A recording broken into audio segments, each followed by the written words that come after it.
सगळे पैलवान जे होते ना मोठे पैलवान जे तुमच्या लक्षात असलं माझ्या लक्षात आहेत त्या तुम्हाला काय आठवत असेल त्या पैलवानाबरोबर सगळ्यांबरोबर कुस्ती झालेल्या आहे पैलवानच्या आमच्या त्या पैलवानला त्याला खचून 500 400 500 1000 ह्याच्या आतच कुस्त्या त्याच्या आणि शेवट महाराष्ट्र केसरीला पैसे तेवढे मिळालं भरपूर पैलवानांना मुलं बाळ वगैरे काय नाही. काय नाही हो लई बघा लई फिरलो आम्ही पण नाही मग कशाला राव नावजिक पैलवान मोठ्या पैलवानला मारलं तर आणि ते बी 5-10 मिनिटात जास्त वेळ नाही कुस्तीला पटक्याच खेळणारा माझा वाघ होता आणि प्रत्येक कुस्तीच्या मैदानाला मला घेऊन जाणार बेळगाव म्हैसूर पर्यंत आम्ही कुस्त्या बघायला. कोल्हापूर पन्हाळा हायवेवर एक छोटंसं गाव आहे केरले, ज्या गावानं महाराष्ट्र केसरी 2 वेळेस दिलेला आहे पैलवान लक्ष्मण वडरा यांच्या माध्यमातून. अशा गावाला भेट देण्यासाठी जे की पैलवानांच्या घरी आपण आलोत, परंतु या ठिकाणी त्यांचं आज कोणीही राहत नाही. त्यांचे बंधू आहेत ते मुंबईला असतात. पैलवान लक्ष्मण वडर यांचं वंशज कोणी नसल्यामुळं या ठिकाणी आपल्याला त्यांच्या परिवाराची भेट झाली नाही, परंतु त्यांच्या घरी जुनं घरात ज्या असलेल्या फोटोच्या माध्यमातून आठवणी आहेत या व्हिडिओच्या माध्यमातून बघितलेलं आहे. त्यांची बहीण आहे या ठिकाणी, त्यांची पण तुम्हाला या व्हिडिओच्या माध्यमातून मुलाखत ऐकायला मिळेल. बरेचसे फोटो आपण बघण्याचा प्रयत्न केला, काही जुन्या आठवणी भेटतील का बघण्याचा प्रयत्न केला, पण या ठिकाणी त्यांच्या पत्नीचे फोटो मिळालेले आहे. त्यांचे बरेचसे पैलवानीमधले फोटो जे आहेत त्यांच्या बंधूकडे आहेत. पुढील मुलाखतीमध्ये व्हिडिओमध्ये तुम्हाला बघायला मिळतील.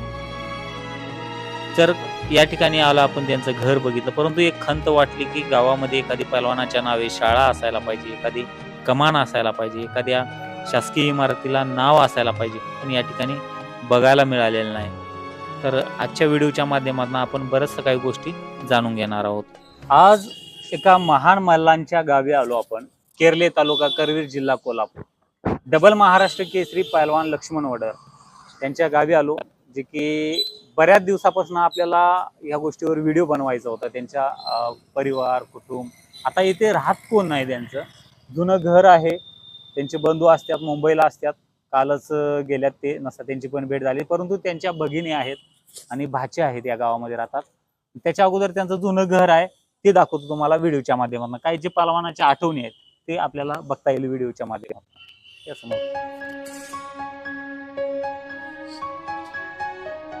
कुस्ती क्षेत्रामध्ये ज्या पैलवानानं सुवर्ण अक्षरानं नाव घेतलं जातंय, परंतु आपण त्यांच्या घरी आलोत आता. तसं खूप जुनं घर आहे, त्याच्यानंतर त्यांनी कळंब्याला स्थलांतर केलेले आहेत, पण त्यांचे बंधू मुंबईला असतात. आणि डबल महाराष्ट्र केसरी पैलवान लक्ष्मण वडर यांचे आलो आपण आणि इथं फोटो आहे. त्याच्या अगोदर तुम्हाला परिचय करून देतो. हे त्यांचे नातू आहेत आणि पलीकडे बसल्या त्या भगिनी आहेत. त्यांची आपण बाईट घेऊया व्हिडिओच्या माध्यमातून, जुन्या आठवणी घेऊया. त्याच्या अगोदर तुम्हाला त्यांचं घर वगैरे दाखवतो. हा फोटो बघू शकता तुम्ही, पैलवान लक्ष्मण श्रीपती नलवडे. आता बऱ्याच जणांना आडनाव नलवडे आहे ते माहित आहे का माहित नाही, पण कुस्ती क्षेत्रातल्या लोकांना माहित असेल. पैलवान लक्ष्मण श्रीपती नलवडे यांचं नाव, परंतु लक्ष्मण वडर असं त्यांना म्हटलं जातंय. डबल महाराष्ट्र केसरी आहेत, मुक्काम पोस्ट केरले तालुका करवीर जिल्हा कोल्हापूर. कुस्ती कोच म्हणून कोल्हापूर महानगरपालिका कुस्ती कोच म्हणून त्यांची नेमणूक करण्यात आलेली. पैलवान लक्ष्मण वडर हे 1972ला कोल्हापूरला महाराष्ट्र केसरी झालेले आहेत. त्यावेळेस मोहन सिंग यांच्यावर विजय मिळवला होता. 1973ला रघुनाथ पवार यांच्यावर विजय मिळवून अकोल्याला डबल महाराष्ट्र केसरी झाले. असे कोल्हापूरचे सुपुत्र आज त्यांच्या व्हिडिओच्या माध्यमातून त्यांच्या जुन्या आठवणी आपण बघण्याच्या घरी आलो आपण. त्यावेळेसचे जुने गोष्टी असं आपल्याला कुस्ती क्षेत्रात बघायला मिळणार नाही तिथं, कारण ते त्यांच्या बंधूंनी मुंबईला कदाचित घेऊन गेले असतील. फक्त घर आहे, घर बघू शकतो आपण.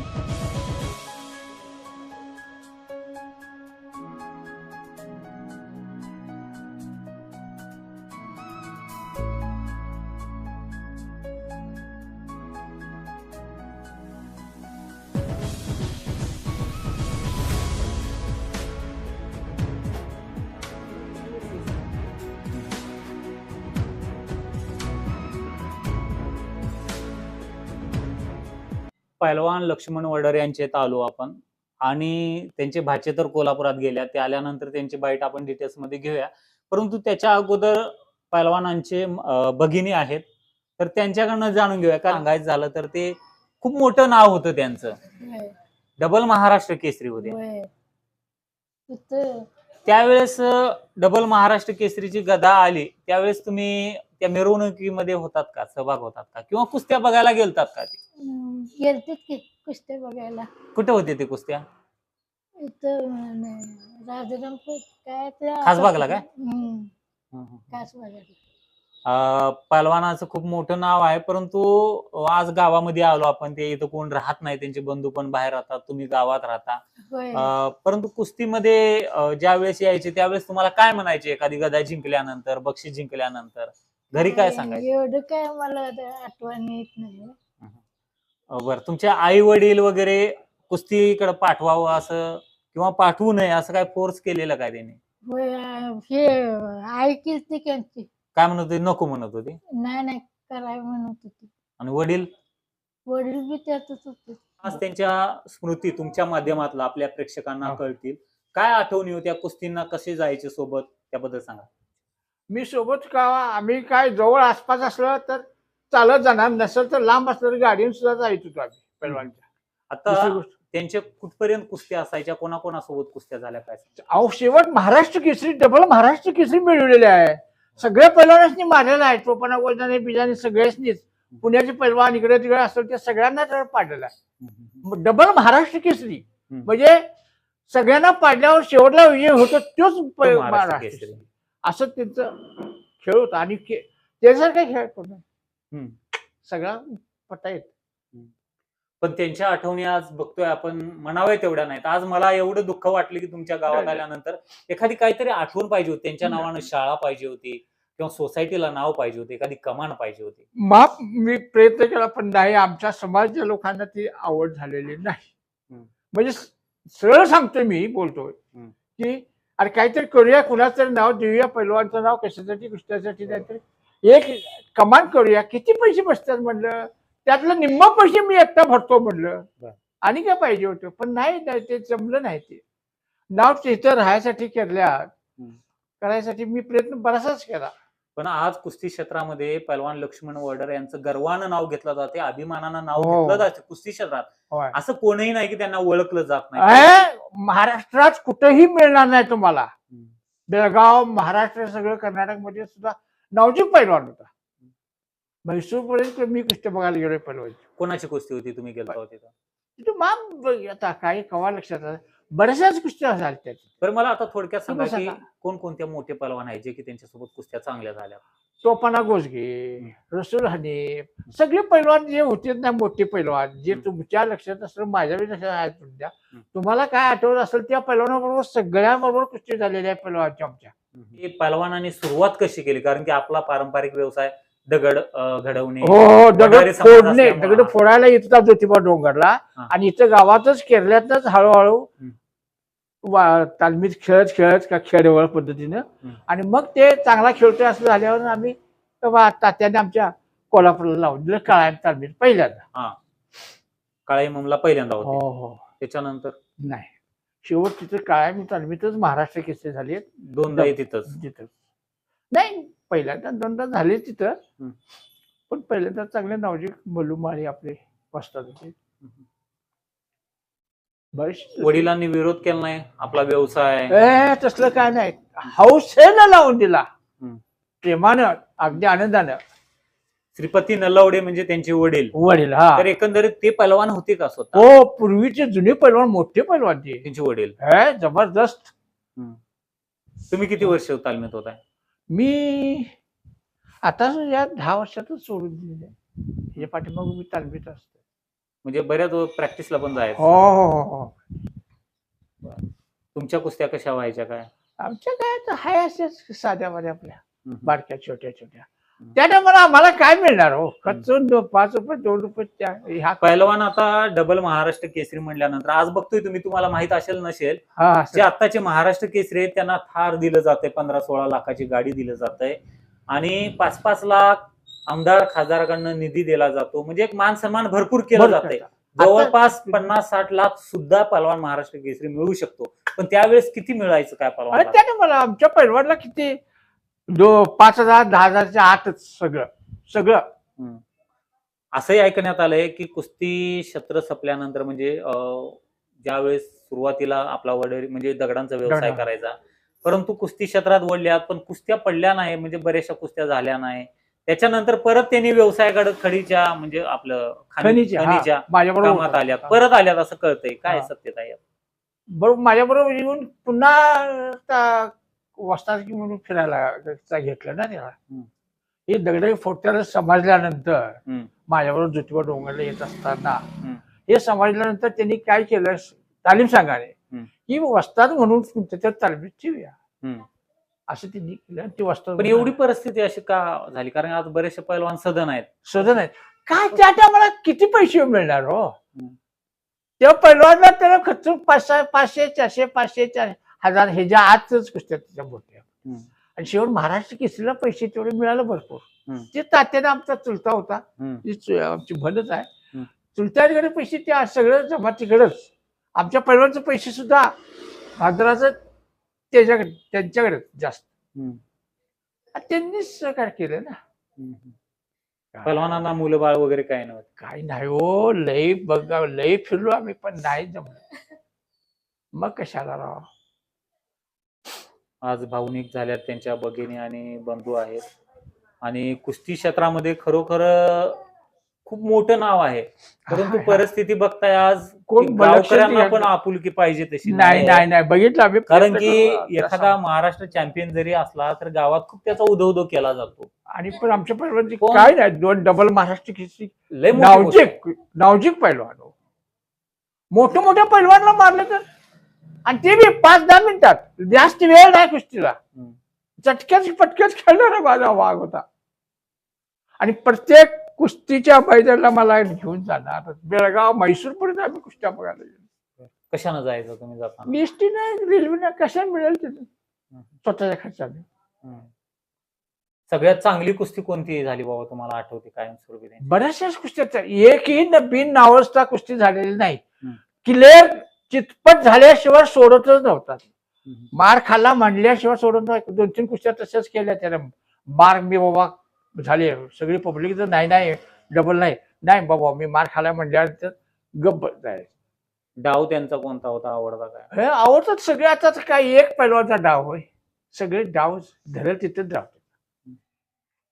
दादा आमच्या काय सांगायचं आता, पैलवान गेल्यापासून आम्हाला लय परिस्थिती बेकार. आता कोण आम्हाला इच्छित काय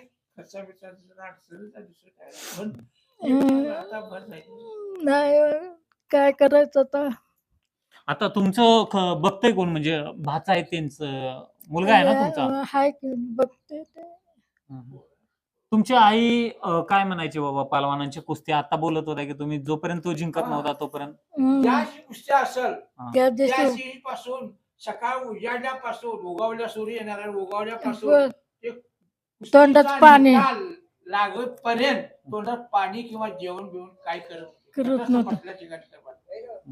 दिवस म्हणजे 4-5 वाजता 6 वाजता शेवटची कुस्ती असायची ना. मोठा पैलवान असल्यामुळे शेवटचीच कुस्ती पैलवान कुस्ती. शेवटची कुस्ती असेपर्यंत ते काही असं घ्यायचं नाही. घ्यायचं नाही असं त्याच्या व्रतच होता आमच्या आईचं. तोंडात पाणी सुद्धा घेत नव्हती तर लेकाचं कवा कळेल तेव्हा कळच कानावर येईल त्या टायमालाच चहा पाणी जेवण खाणं सगळं. आता वेळेस तुम्ही कुस्तीला होता का महाराष्ट्र केसरीला? होतच असायचं. कोणाची होती फायनलला कुस्ती? कोणासोबत होती? त्याची फायनलला तर काही लक्षात म्हातारपणी आता सांगायचं. त्या पहलवानाला शासनातर्फे काही ना काही दिला जातोय मानधन वगैरे. मग तसं त्यावेळेस पहलवानाला काही दिलं नव्हतं काय? काय नव्हतं. मध्ये शेवटला आम्ही हेलपाटे घालून मुंबईपर्यंत हेलपाटे घालून जमीन थोडी बहुत दिली तिथं. काय आता ते कोण कसं काय? कसली जमीन हो, माररान दिलेलं आहे तेवढं आहे पुरतं आपलं झालं समाधान. मामा तुमचं पूर्ण नाव सांगा, आजींचं बी नाव सांगा म्हणजे ओळख होईल. हा मी सांगा. मानव बजरंग मारुती नलवडे, पार्वती विठ्ठल पवार. महाराष्ट्र केसरी पहलवान लक्ष्मण भाऊ वडर यांच्या गावामध्ये आलो. यांचे भाचे आहेत बाळासो पवार. ते सांगतील आपल्याला कुस्त्या कोणाकोणासोबत झाल्या. 1972 साली पहिले महाराष्ट्र केसरी कोल्हापूर मोहनसिंगला मारली. ती खासबागला होती का कुठं होती? खासबागला. आणि दुसरे 73ला अकोलाला त्याने रघुनाथ पवारला मारले, तिथे डबल महाराष्ट्र केसरी अकोले झाले, डबल महाराष्ट्र केसरी. बर बर. संभाजी पवार सांगली खासबागला मारले, हम्म, टोपाना कोजगेला खासबागला मारले, हम्म, हम्म, चंबा मुतनाळला खासबागला मारले, हम्म. रसूल हनेबला खासबागला मारले हम्म, आणि बाळू पाटलाला खासबागला मारले, हम्म. युवराज पाटला सुद्धा खासबागलाच मारले. हम्म. फक्त तेवढं सतपाल तेवढं त्यांच्यासोबत कुस्ती झाली काय? झाले की पराभूत झाले, तिथे बर. परंतु त्यांनी विजय मिळवला. विजय मिळवला. आणि कोणते पहलवान आहेत जे की बाहेरचे आणि त्यांच्यासोबत कुस्त्या झाल्या, स्पर्धा असो किंवा रुस्तुमे हिंद असो, महाराष्ट्र केसरी तर 2 वेळेस झालेले आहेत, काय ते सांगितलं तुम्ही सतपाल फायनलच्या बाहेरचाच एवढाच. त्यावेळेस मग त्यांच्यासोबत कुस्त्या कुठं झाल्या त्या काय? खासबाग मैदानला. बर बर. रुस्तुमेन 75 साली रुस्तुमेन भारत केसरी सौ खासबागला झाले. पहलवानांच्या काय आठवणी असायची? तुम्ही कुस्त्या बघायला गेलात का कधी?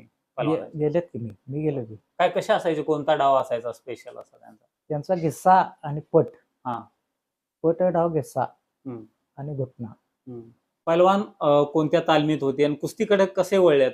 थोडं पार्श्वभूमी सांगा मला. त्यांच्या वडिलांच्या वडीलच पैलवानगी करत होते. वडिलांमुळे ते तिकडे वळलेत आणि तालीम काळायमामध्ये ते सराव करत होते. एवढे तिथनं सुरुवात. काय सांगायचे? वस्ताद वगैरे सपोर्ट कसा असायचा त्यांच्या वडिलांचा? वस्ताद त्यांचे मल्लूमाळी. वस्ताद हे मल्लूमाळी होते बघा त्यावेळी. वस्ताद ते होते का? होय, मी काय बघितलेलं नाही त्याला. मी फक्त जाहिरातीवर वगैरे पत्रकावर वाचून मी बघितलेलं, कारण मल्लूमाळी यांचा पट्टा ते. किती वर्ष होते तालमीत? मला वाटतं 15 वर्ष तर होते. बरं. 15-20 वर्ष होते.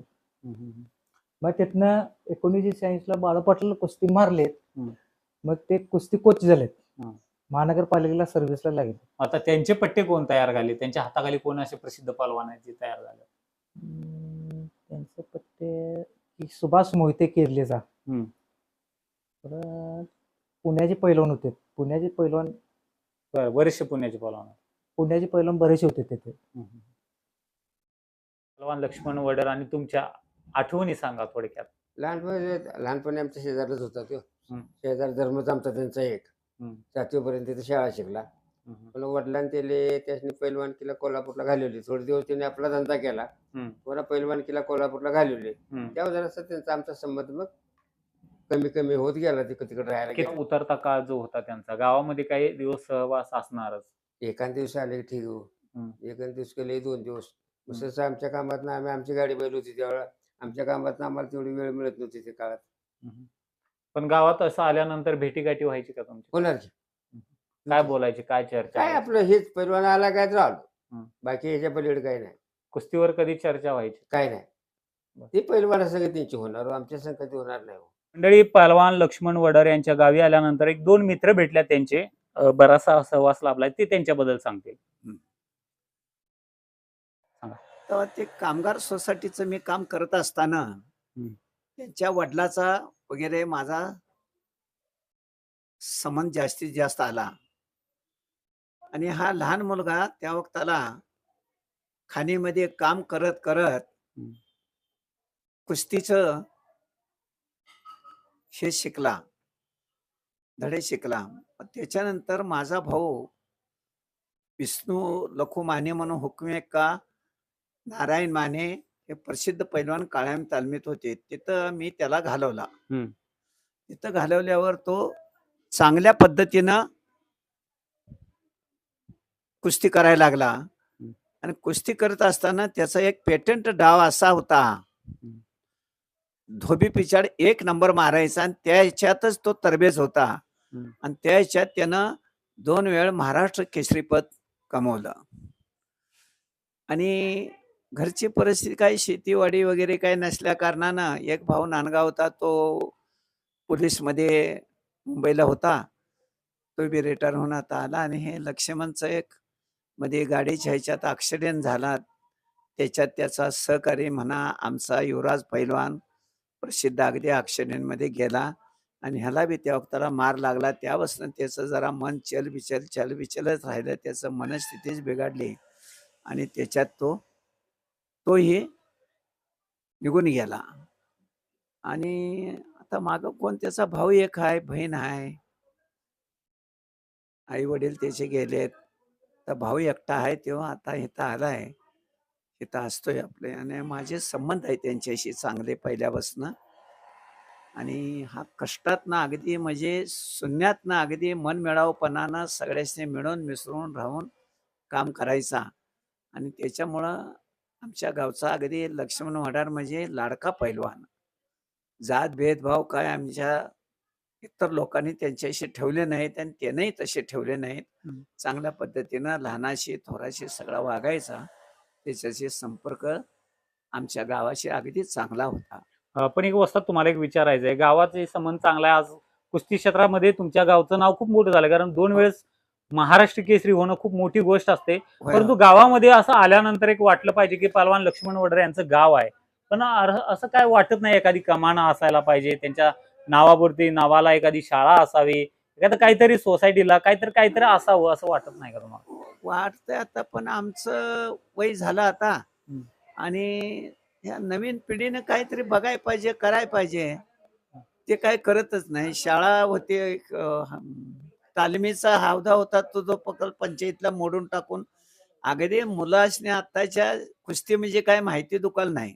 आता तालीम आहे का गावात? नाही, तालीम बिलीम सगळी बंद झाली. तिथं आता बालवाडी शाळा चालू केल्या. आणि आमचं ध्येय आहे पैलवानी पेशात व्हावा चांगला, म्हणजे व्यायाम शाळा.